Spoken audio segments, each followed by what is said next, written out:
안녕하십니까. 자, 이번 강의는 페이지 491페이지 상가 건물 임대차 보호법입니다.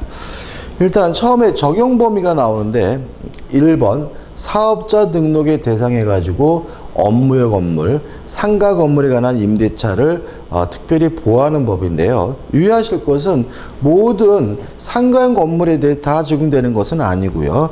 보증금의 한도를 정해놓고 그 한도를 초과하는 경우에는 상가 건물 임대차 보호법이 아니라 민법을 적용합니다. 넘겨보시면 환산보증금 계산한 방법이 나오죠. 보증금 더하기 월세 곱하기 100 이렇게 산출하고요. 서울특별시 4억입니다. 이것만 꼭 기억해 주십시오. 그죠? 그러면 4억을 초과하게 되면 다시 말하면 보증금 더하기 월세 곱하기 100으로 산출된 금액이 4억을 초과하는 경우에는 상가 건물 임대차 보호법이 적용되지를 않고요. 원칙적으로 뭐가 적용돼야 되냐면 민법이 적용이 돼야 됩니다. 그래서 의외로 적용 범위가 대단히 좁습니다. 그죠? 예를 들어 가지고 서울을 기준으로 하면 보증금 5천에 월세가 400이다. 그러면 4억 5천이거든요.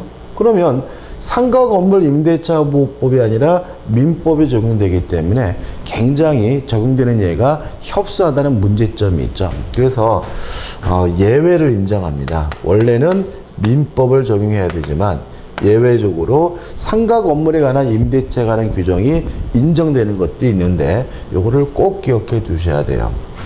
첫째, 대항력은 인정을 합니다. 다시 말하면 인도받고 사업자 등록은 신청하면 무엇은 인정해요? 대항력은. 요 금액을 뭐예요? 초과하는 경우에도, 초과죠. 초과된다면 상가 건물 임대차가 아니라 민법이 적용되는 거니까요. 다만 유의하실 것은 요 경우에도 대항력만 인정할 뿐이지 우선 변제권은 인정하고 있지 않다는 거 꼭 기억해 두셔야 되고요. 그 다음에 두 번째로 5년을 초과하지 않는 범위 내에서 계약 갱신 요구권은 인정을 하고 있습니다. 4억을 초과하더라도요. 근데 유의하실 것은 계약 갱신 요구권은 인정하지만 체단 기간은 보장하지 않고 있다는 거 주의하시기 바랍니다. 상가 건물은 1년이라는 체단 기간을 보장하고 있죠. 근데 만약에 요 금액을 초과하는 경우에는 체단 기간이 뭐 되잖아요? 보장되지 않는다는 거 꼭 기억해 두시고, 그 다음에 세 번째로 3기를 지급하지 않은 경우에 임대차 계약을 해지할 수 있다. 요 규정을 적용해 줍니다. 원래 민법상 임대차는 몇 기죠? 2기를 안 내면 임대차 계약을 해지하는데 업무용 건물 상가라면 4억을 초과하는 경우에도 2기가 아니라 3기를 지급하지 않아야 임대차 계약을 해지할 수 있음을 주의하시기 바라고요. 그 다음에 마지막으로 네 번째, 권리금에 관한 보호 규정은 4억을 초과하는 경우에도 적용이 된다는 거 꼭 기억해 두시기 바라고요. 이 부분 중요한 부분이니까 메모하시고 꼭 기억해 두시기 바랍니다. 그 다음에 2절, 대항력의 취득 요건 간단하게 보면 되겠죠. 인도받고 사업자 등록을 신청하면 이길날 뭐가 생기냐면 대항력이 생기고요. 3전, 등록상 등의 열람 및 제공을 받을 수 있다. 뭐 큰 의미 없는 부분이고, 우측의 4절에서 보증금을 환수해가지고 대항 요건을 갖추고 있는 상가 건물 임차인이라면 우선 변제권이 인정이 된다는 얘긴데, 하단에 보시면 보증금 중 일정액을 보호해가지고 소액 임차 보증금을 인정을 합니다. 주의할 점은 첫째, 환산 보증금을 기준으로 합니다. 적용 범위 대단히 협소합니다. 다시 말하면 주택의 경우에는 소액인지 아닌지 여부를 보증금만 가지고 따지고 월세는 고려하지 않아요. 그렇지만 상가 건물의 경우에는 뭐만요? 뭘 가지고요? 환산 보증금. 다시 말하면 보증금 더하기 월세 곱하기 100 해서 산출된 금액으로 소액인지 아닌지를 결정하게 됨을 주의하시기 바라고요. 그 다음에 우측 맨 밑에 나와 있는 것처럼 부동산 가격의 2분의 1을 초과하지 못합니다. 요 과거에는 3분의 1이었는데 2분의 1을 초과하지 못한다라고 개정된 상황이니까 꼭 기억해 두시기 바라고, 넘겨보시면 범위, 금액은 외울 필요는 없습니다. 그 다음에 4번 경매관 임차권의 소멸, 주택하고 똑같고요. 그 다음에 5절에서 상가 건물의 경우에도 주택과 마찬가지로 임차권 등기 명령 제도가 인정되고 있다는 거 기억해 두시면 되고요. 존속기간에서 최단 기간이 보장이 됩니다. 몇 년이죠? 1기, 그죠? 1기가 보장되고, 그 다음에 3 해가지고 2기가 아니라 3기를 지급하지 않아야 임대차 계약을 해지할 수 있다는 거 기억해 두시기 바라고요. 이 해가지고 계약의 갱신에서 계약 갱신 요구권 해가지고 임차인은 만료 전 6월부터 1월 사이에 계약 갱신을 요구할 수 있고요. 넘겨보시면 임대인은 원칙적으로 거절하지 못합니다. 다만 일정한 경우에 3번 해가지고 임대인이 계약갱신 요구를 거부할 수 있는 것이 총 8가지가 나와 있는데, 이 부분에서 시험 문제를 잘 내고요. 좀 까다롭게 내기 때문에 정확하게 기억하셔야 되고, 머리 글자를 따서 외우는 건 좀 의미가 없다는 건 말씀을 드리고요. 주의하실 것들을 좀 봐야 된단 말이죠. 이래가지고 3기의 차임액이 연체하면 임대차 계약을 뭐 할 수 있어요? 계약갱신 요구를 임대인이 거부할 수 있다. 그럼 뭐로 바꾸겠습니까? 2기로 바꾸면 뭐가 돼요? X다. 그죠? 옳은 것과 틀린 것도 같이 기억해 두시는 게 헷갈리지 않습니다. 그 다음 중요한 게 뭐냐면 3입니다. 서로 합의하여 임대인이 임차인에게 상당한 보상을 제공한 경우죠. 그러면 상당한 보상을 제공했다는 이유로 계약갱신 요구에 대해서 임대인이 거부하려면 뭐가 필요한 거죠? 합의가 필요한 거죠. 따라서 일방적으로 상당한 보상을 제공했다, X. 상당한 보상을 법원에다 공탁했다, 그럼 뭐가 돼요? X가 된다는 거 주의하시기 바라고요. 그 다음에 또 주의하실 것이 뭐냐면 5호죠. 임차인이 임차 건물의 전부 또는 일부를 고의나 중대한 과실로 파손한 경우죠. 그래서 고의 또는 중대한 과실, 중과실로 파손한 경우, 이렇게 나와 있으니까 어떻게 나오면 됐습니까? 고의 또는 과실, 경과실로 파손한 경우, 그럼 뭐가 돼요? X가 되겠죠. 그 다음에 6호도 큰 의미 없고 7호인데, 임대인이 다음 항목 어느 하나에 해당하는 사유로 건물의 전부 또는 대부분을 철거하거나, 그죠? 그래서 이것도 어떻게 나옵니까? 전부 또는 대부분을 철거하거나 이렇게 나와 있잖아요. 그러면 어떻게 나오겠습니까? 전부 또는 대부분이 아니라 일부, 그럼 뭐가 돼요? X가 되겠죠. 그 다음에 출전하는데 감옥에서 어떻게 나와 있냐면, 임대차 계약 체결 당시 어쩌고 해가지고 구체적으로 고지하고 그 계획에 따를 때죠. 다시 말하면 재건축 계획을 언제 고지해야 됩니까? 임대차 계약 체결 당시 고지해야 되는 거죠. 그래서 만약에 임대차 계약 체결 후, 그럼 뭐가 돼요? X가 된다. 그죠? 그래서 여기 하나 더 기억해 두시고, 이 정도는 어떻게 꼭 기억해 두시고 숙지해 두시기 바랍니다. 4해 가지고 계약갱신 요구권은 아무리 길어도 5년을 초과하지 못한다는 거 주의하시기 바라고요. 그 다음에 우측에 보시면 법정갱신 해가지고 상가 건물에도 법정갱신이 인정이 되는데, 법정갱신 되면 존속기간은 또다시 몇 년이냐면 1년이 되고요. 물론 이해가지고 임차인은 언제든지 자유롭게 해지 통지할 수가 있고요. 해지 통지하게 되면 3월이 경과하면 임차권이 소멸된다는 거 기억해 두시면 되겠죠. 그 다음 넘겨보시면 차임 등의 증감 청구해가지고 100분의 9를 초과하지 못하고 1년에 한 번씩 밖에 못합니다. 뭐냐? 증액은. 물론 이것도 뭐냐면 계약 기간 중 일방적으로 증액하는 경우에만 제한된다는 거 주의하시면 되겠죠. 그 다음 우측에 보시면 보증금을 월세로 전환할 때 일정한 제한이 있다 정도 구체적인 내용을 볼 필요는 없고요. 그 다음에 제9절에서 보증금의 회수가 권리금의 회수가 나옵니다. 일단 499페이지 500페이지부터 내용이 나오고 있습니다. 이것도 좀 조심할 것이 있는데 일단 기본적인 거는 뭐냐면 임대인이 임차인의 권리금 회수를 방해하면 안 된다는 거죠. 근데 이 방해는 언제부터 언제까지냐면 끝나기 전 3월부터 끝날까지, 그죠? 종료일을 기준으로 해서 만료 전 3월부터 만료일까지 임대인은 임차인의 권리금의 회수를 뭐 할 수 없어요? 방해할 수가 없다는 얘기입니다. 그죠? 방해할 수가 없고. 자, 그러면 방해하면 안 되는데 방해를 했으면 어떻게 할 것인가? 방해를 했으면 방해란 경우에는 임대인이 권리금을 돌려주는 것이 아니라 임차인은 임대인에게 뭘 청구할 수 있냐면 손해배상을 청구할 수가 있어요.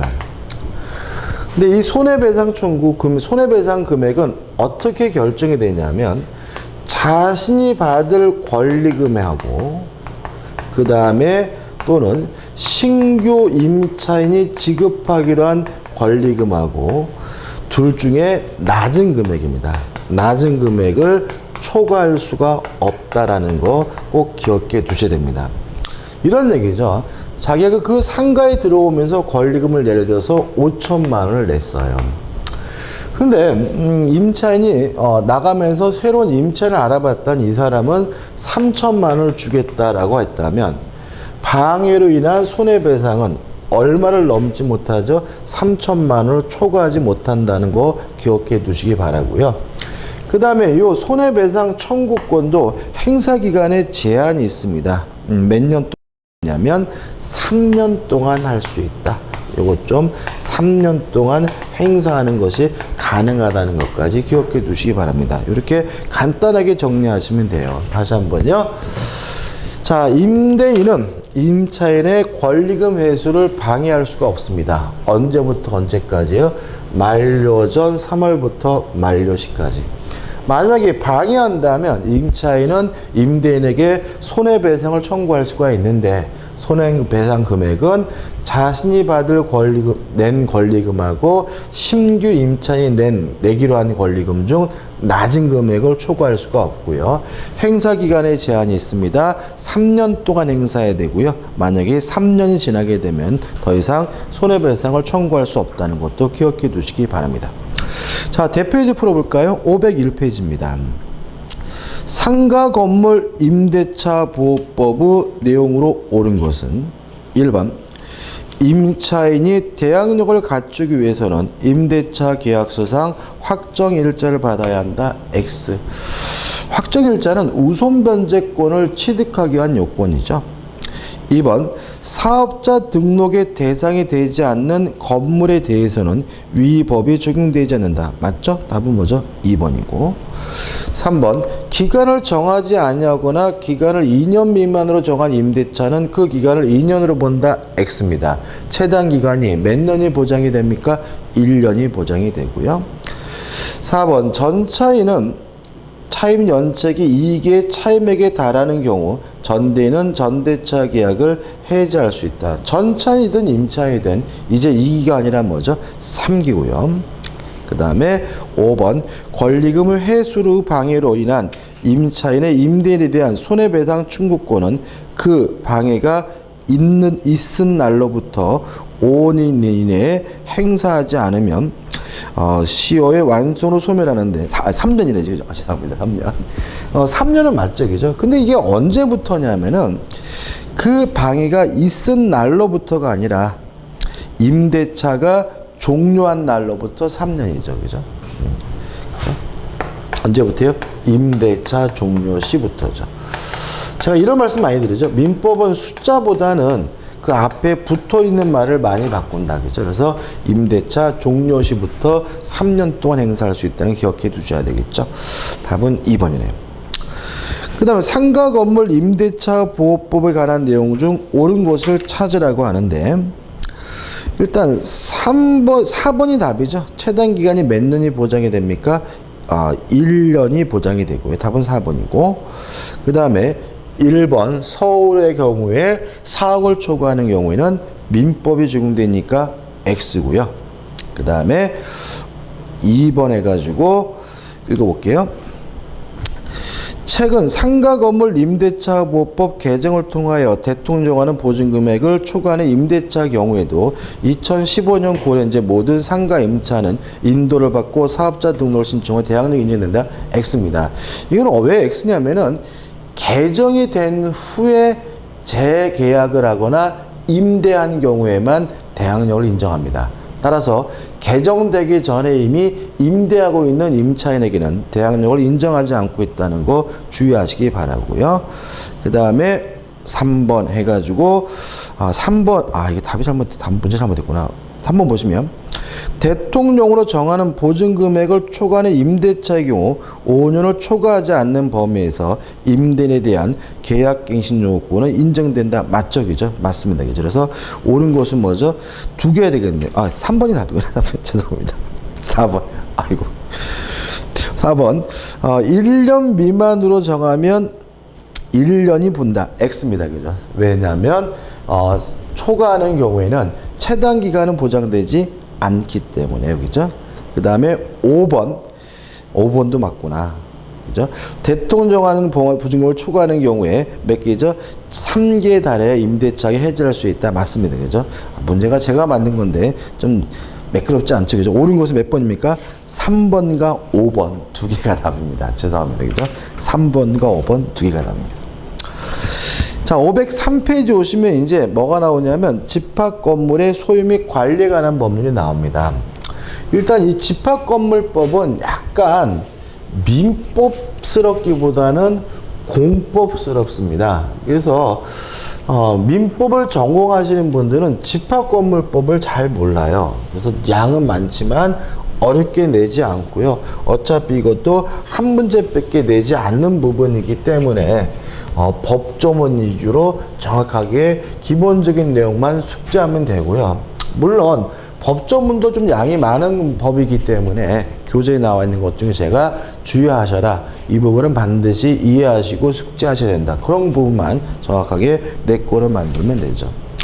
일단 1번에서 재정 이유가 나오고 2번에서 구분 소유권이 나오고 넘겨보시면 개념에서 내용이 나와 있죠. 그죠? 한번 정리를 해보죠.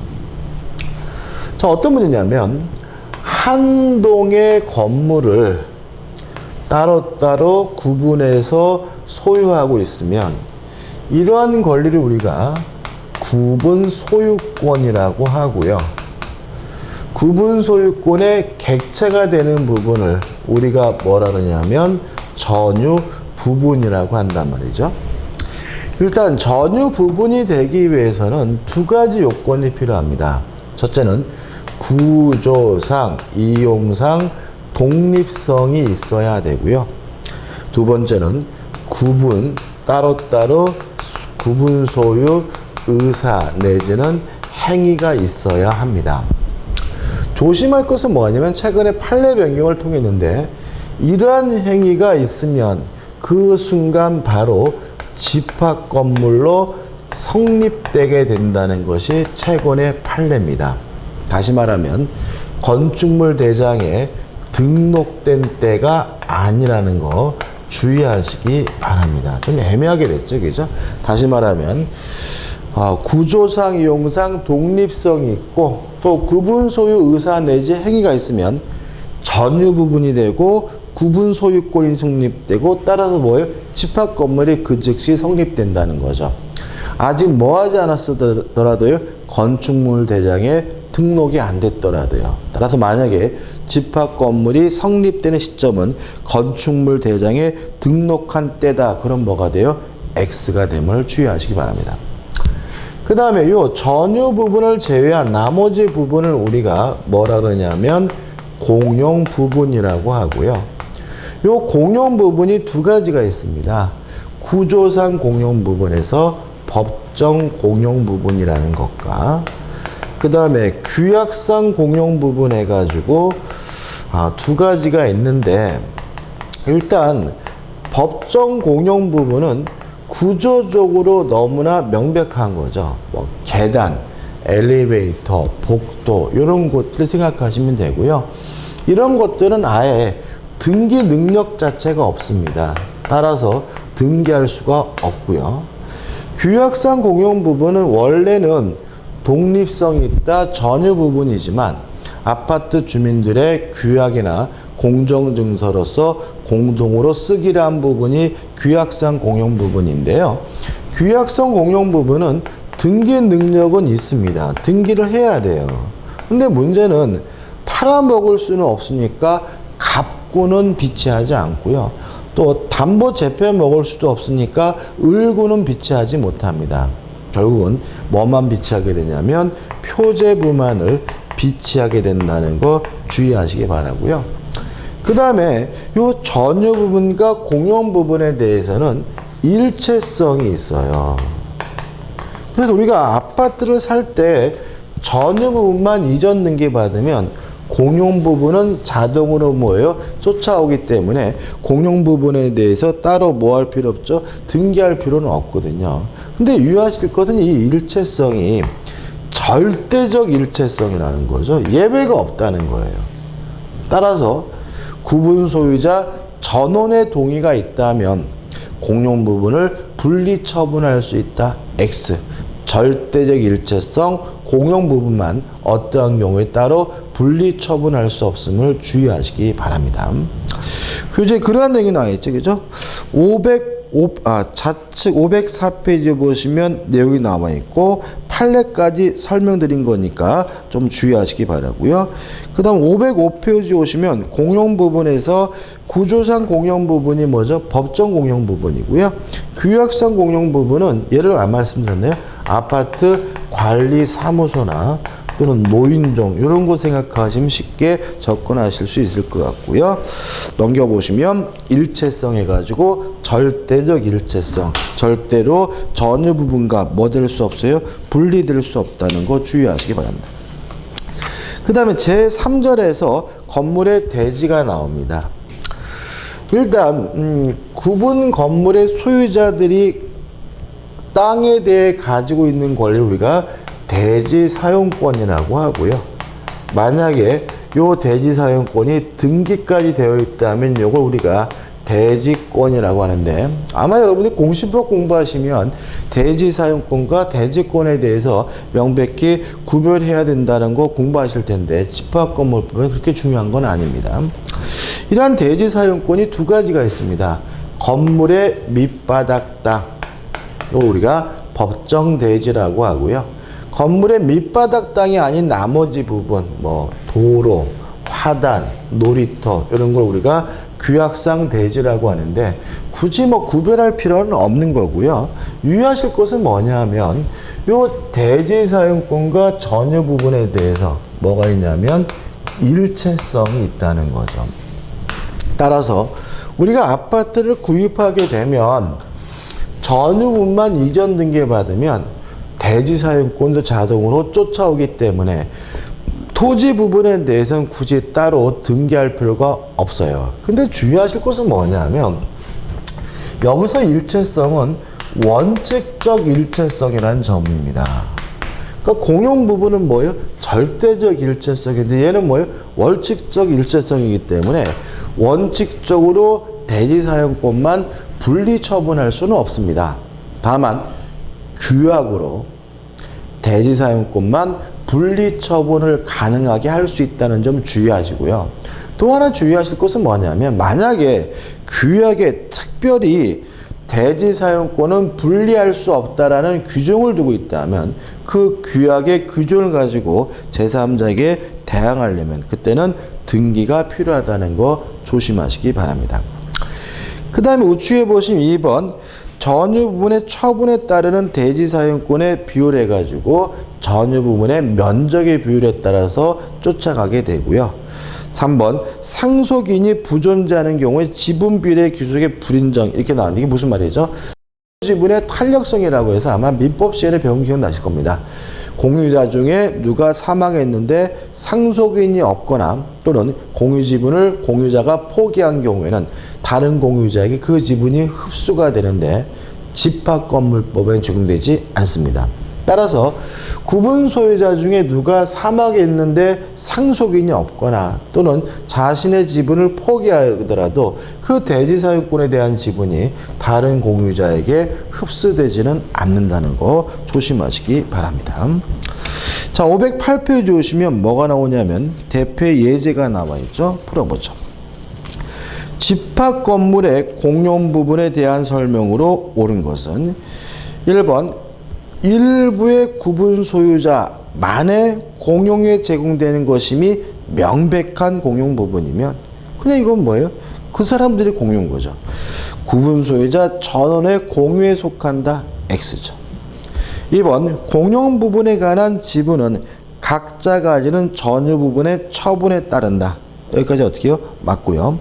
그러나 규약으로 달리 정하는 경우에는 분리 처분이 가능하다 이렇게 나와 있는데 공용 부분은 절대적 일체성이죠. 따라서 규약으로도 절대로 분리될 수가 없습니다. 3번 각 공유자는 공용 부분을 자기 필요에 따라 사용할 수 있다. X입니다. 교재 뒤에 나오는데 필요에 따라 사용하는 것이 아니라 용도에 따라 사용하게 되고요. 4번 공용 부분의 개량을 위한 것으로서 과다한 비용이 드는 것이 아닐 때에는 통상의 집회교리로서 결정할 수 있다. 맞습니다. 이것도 뒤에 나올 건데 공용 부분에 대한 변경은 원칙적으로 4분의 3 이상의 찬성이 필요합니다. 다만 지문에 나와 있는 것처럼 개량 행위고 또 과다한 비용이 드는 것이 아니라면 과반수의 찬성을 할 수가 있습니다. 5번 공유자가 공용 부분에 관하여 다른 공유자가 가지는 채권은 그의 특별 승인에 대하여 행사할 수 없다가 아니라 어떻게 있다가 이것도 자세한 건 뒤에 설명드리겠습니다. 제4례절 해가지고 구분 소유자의 권리 의무 해가지고 1번 전유 부분에 대한 권리 의무 한번 쭉 읽어보시면 될 것 같고요. 우측에 공용 부분에 대한 권리 의무에서 1번 공용 부분의 귀속은 구분 소유자의 공유다. 2번 공용 부분은 어떻게 사용하느냐? 필요에 따라 사용하는 것이 아니라 용도에 따라 사용하게 되고요. 3번 지분권은 전유 부분의 면적에 따라서 지분이 결정되게 됨을 주의하시기 바라고요. 4번 공용 부분의 관리 및 부담 및 수익은 공유자들이 구분 소유자들이 지분의 비율로 먼저 갖게 되거나 부담해야 된다는 당연한 내용이 나와 있죠. 문제가 되는 것은 5번 공용 부분에 관해 발생한 채권에 이렇게 해가지고 넘겨보시면 판례까지 나와 있는데 이건 어떤 문제냐면은 연체 관리비를 매수인이나 경락인이 그것을 승계하느냐 이 문제입니다. 특히 문제가 되는 경우에는 아파트를 경락받은 경우입니다. 왜냐하면 자기 집이 경매가 될 정도면은 관리비 물론 안 냈을 거란 말이죠. 그죠? 그래서 이 금액이 꽤 커가지고, 분쟁이 발생하는 경우가 있기 때문에 시험에도 가끔 나오게 되는데, 첫 번째 기억할 것은 뭐냐면, 전유 부분에 대한 연체 관리비는 승계되지 않고요. 공용 부분에 대한 연체 관리비만 승계된다. 기억해 두시고요. 근데 문제는 만약에 아파트 관리 규약에 전유 부분에 대한 연체 관리비도 승계된다라고 규정을 두고 있으면 이거 어떻게 될 것이냐 이 문제에 대해서 이때는 규약 자체가 무효라는 것이 우리 판례 입장입니다. 따라서 아무리 아파트 관리 규약에 전유 부분에 대한 연체 관리비도 승계된다라고 규정이 되어 있더라도 경락인이나 매수인은 공용 부분에 대한 연체 관리비만 부담하면 되고요. 마지막으로 세 번째, 연체료는 승계되지 않는다. 따라서 공용 부분에 대한 원금만 부담하면 된다는 거 기억해 두시기 바랍니다. 그 다음 6번, 공용 부분에 관리해가지고 나와 있지 한번 보시기 바라고, 그 다음에 7번 공용 부분의 변경인데 꼭 기억해야 될 내용입니다. 원칙적으로 4분의 3 이상의 찬성이 필요합니다. 다만 계량행위로서 과다한 비용이 들지 않거나 또는 집합 건물이 콘돔의 휴양시설인 경우에는 과반수의 찬성, 통상의 집회 결의로 결정하게 되고요. 마지막으로 양가로 2번에서 이러한 변경으로 인해서 특별히 이해관계가 있는 사람이라면 있다면 그 사람의 동의가 반드시 필요하다는 것까지 기억해 두시기 바랍니다. 자, 이번 강의는 여기까지입니다. 감사합니다.